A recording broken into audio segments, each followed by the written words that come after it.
Assalamualaikum warahmatullahi wabarakatuh. Perkenalkan, nama saya Devi Pratama Putri dari jurusan PGMI semester 8. Di sini saya akan menjawab soal ujian komprehensif yang diberikan oleh penguji 2 yaitu Pak Burhan. Pertanyaan yang pertama yaitu apa itu guru? Guru ini merupakan poros utama dalam dunia pendidikan. Ia menjadi penentu kemajuan suatu negara di masa depan.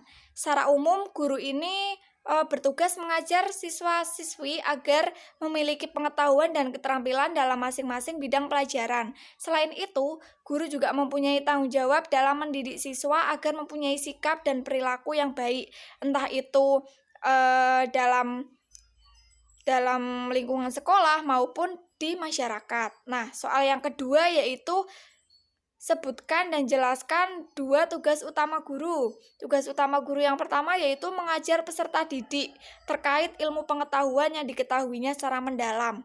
Nah, kemudian menyampaikan materi. Seorang guru diharapkan bisa menyampaikan materi yang tertulis di buku atau media lainnya itu kepada peserta didik, yang kemudian nantinya diharapkan peserta didik ini juga bisa menerapkan dalam kehidupan sehari-hari. Kemudian tugas yang kedua yaitu mendidik peserta didik. Apa yang dimaksud dengan mendidik? Mendidik itu sama dengan mengajak, memotivasi, membimbing, mendukung peserta didik untuk melakukan tindakan yang positif yang bermanfaat bagi dirinya, bagi orang lain ataupun lingkungan. Mendidik ini lebih menitik beratkan kepada kebiasaan dan keteladanan. Setiap peserta didik ini kan memiliki karakter masing-masing. Nah, dari karakter itu biasanya membantu jalannya proses pembelajaran atau sebaliknya. Nah, sebagai seorang guru kita harus tetap menuntun peserta didik agar tetap berada di jalan yang semestinya, seperti itu. Kemudian soal yang ketiga yaitu apa itu RPP? Jelaskan fungsi RPP dan sebutkan isi dari RPP tersebut. Yang pertama, pengertian RPP adalah perencanaan kegiatan pembelajaran yang disusun oleh guru sebelum melaksanakan kegiatan pembelajaran. RPP ini disusun secara lengkap dan sistematis. RPP ini dijabarkan dari silabus untuk mengarahkan kegiatan belajar peserta didik ini untuk mencapai kompetensi dasarnya, seperti itu. Kemudian fungsinya yang pertama itu mendorong guru agar lebih siap dalam melaksanakan pembelajarannya matang. Yang kedua, memberikan pedoman agar pembelajaran itu dilaksanakan secara sistematis dan sesuai dengan yang direncanakan. Dan pembelajaran yang dijalankan itu bisa sesuai dengan kebutuhannya peserta didik. Kemudian apa saja isi dari RPP? Yang pertama itu ada identitas sekolah. Ini bisa berisi nama satuan pendidikan tersebut. Kemudian ada identitas mata pelajaran atau tema subtemanya. Kemudian ada kelas atau semester. Kemudian ada materi pokok, ada alokasi waktu. Nah, ini untuk alokasi waktu ini ditentukan sesuai dengan keperluan untuk mencapai KD-nya tersebut. Kemudian ada tujuan pembelajaran, ini harus disebutkan ya. Ini harus dirumuskan sesuai dengan KD-nya juga. Kemudian ada kompetensi dasar dan indikator pencapaian kompetensi. Kemudian ada materi pembelajaran. Nah, ini materi pembelajarannya itu memuat fakta, konsep, prinsip, dan prosedur itu harus disebutkan semuanya. Kemudian harus ada metode pembelajaran. Metode pembelajarannya itu banyak sekali. Ini digunakan oleh pendidik untuk mewujudkan suasana belajar dan proses kegiatan secara efektif.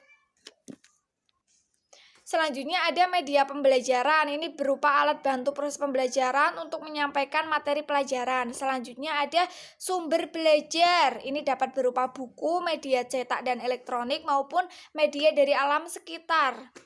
Kemudian ada langkah-langkah pembelajaran ini ada 3 tahap, yaitu tahap pendahuluan, ada tahap inti dan tahap penutup. Dan yang terakhir itu ada penilaian hasil pembelajaran atau evaluasi. Selanjutnya pertanyaan yang keempat yaitu sebutkan beberapa metode pembelajaran yang kamu ketahui, kemudian berikan 1 contoh yang kamu kerjakan saat PPL. Untuk metode yang saya ketahui yaitu ada metode ceramah, metode diskusi, metode tanya jawab, kemudian metode demonstrasi, metode latihan, metode jigsaw, metode percobaan, dan metode mengejar bergu. Itu yang saya ketahui. Nah, sedangkan yang saya gunakan saat PPL yaitu saya menggunakan metode ceramah, di mana seorang guru itu menyampaikan materinya di depan peserta didik, kemudian peserta didik mendengarkan. Setelah selesai penyampaian materi, saya melakukan sesi tanya jawab kepada peserta didik. Barangkali ada materi pelajaran yang belum diketahui atau yang mau ditanyakan, seperti itu. Kemudian pertanyaan yang kelima yaitu sebutkan dan jelaskan beberapa metode evaluasi. Kemudian berikan contoh yang Anda lakukan saat PPL. Untuk metode evaluasi ini banyak sekali jenisnya. Yang saya ketahui itu ada jenis pretest dan posttest. Kalau pretest ini biasanya dilakukan sebelum mulai pembelajaran. Itu untuk mengecek kemampuan peserta didik mengenai materi yang akan disampaikan. Kemudian ada posttest. Ini dilakukan ketika selesai penyampaian materi. Itu kemudian ada evaluasi bersyarat. Ini biasanya dilakukan untuk menghubungkan materi lama yang sudah disampaikan sama materi baru yang akan disampaikan ini saling berkaitan. Kemudian ada evaluasi akhir periode berarti ini tes semester ya, atau biasanya disebut dengan PAS, penilaian akhir semester. Ini dilakukan tiap semester sekali. Ini untuk menguji kemampuan siswa mengenai pelajaran-pelajaran yang sudah disampaikan selama satu semester itu diteskan. Kemudian ada PTS, penilaian tengah semester. Ini berarti 3 bulan ya, 3 bulan sekali atau tengah semester. Ini juga untuk mengetahui beberapa materi yang diketahui oleh peserta didik selama setengah semester itu bagaimana.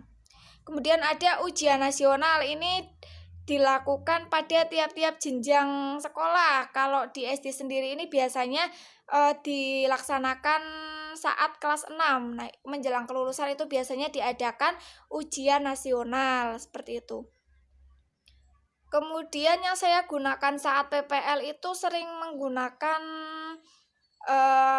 pretest dan posttest untuk mengecek kemampuan siswa mengenai materi yang disampaikan pada hari itu. Pertanyaan yang keenam yaitu apa yang dimaksud dengan kemampuan kognitif, afektif, dan psikomotorik. Kemampuan kognitif merupakan aspek yang berkaitan dengan nalar atau proses berpikir, yaitu kemampuan dan aktivitas otak untuk mengembangkan kemampuan rasional. Itu merupakan kemampuan kognitif. Untuk kemampuan afektif yaitu aspek yang berkaitan dengan emosi, misalkan perasaan, minat, semangat dari peserta didik, itu termasuk kemampuan afektif. Untuk kemampuan psikomotorik adalah aspek yang meliputi perilaku gerakan atau koordinasi jasmani. Itu yang berkaitan dengan gerakan, perilaku, itu merupakan kemampuan psikomotorik. Pertanyaan yang ketujuh yaitu sebutkan dan jelaskan 4 kompetensi guru mana yang Anda merasa masih kurang dan bagaimana upaya Anda untuk memperbaikinya.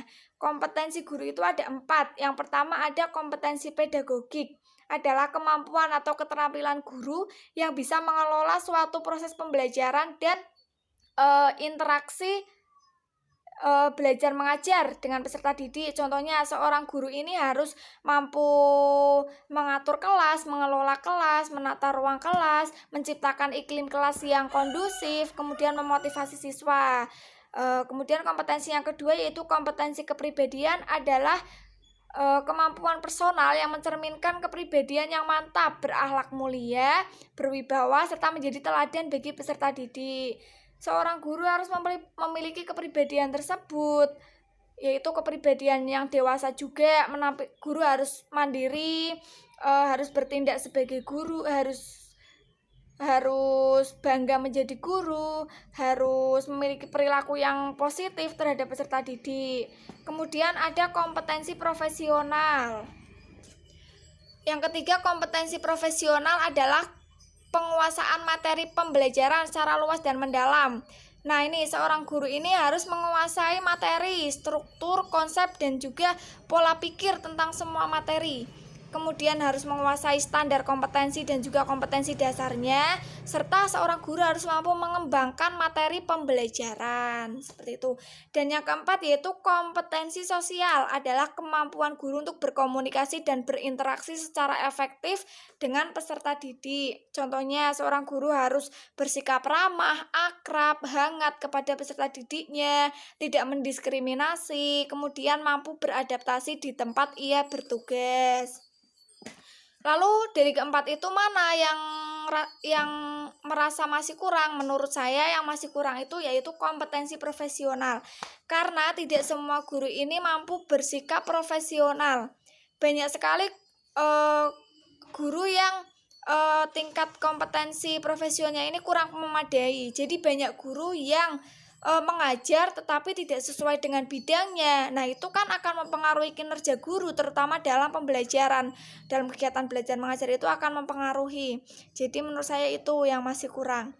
Untuk upayanya sendiri sebenarnya pemerintah sudah melakukan berbagai upaya, yaitu misalnya dengan mengadakan program sertifikasi guru. Nah, ini teruntuk guru-guru yang memiliki sertifikat pendidik. Nah, itu yang sudah bisa disebut sebagai guru profesional, seperti itu. Jadi tidak sembarangan guru ini bisa mengajar. Guru ini harus mengajar sesuai dengan bidangnya, jangan sembarangan. Misalkan dia bidangnya bidang keagamaan, tetapi dia mengajarnya di bidang umum, kan itu nantinya akan mengurangi kinerjanya. Mungkin itu saja yang dapat saya sampaikan, kurang lebihnya mohon maaf. Wassalamualaikum warahmatullahi wabarakatuh.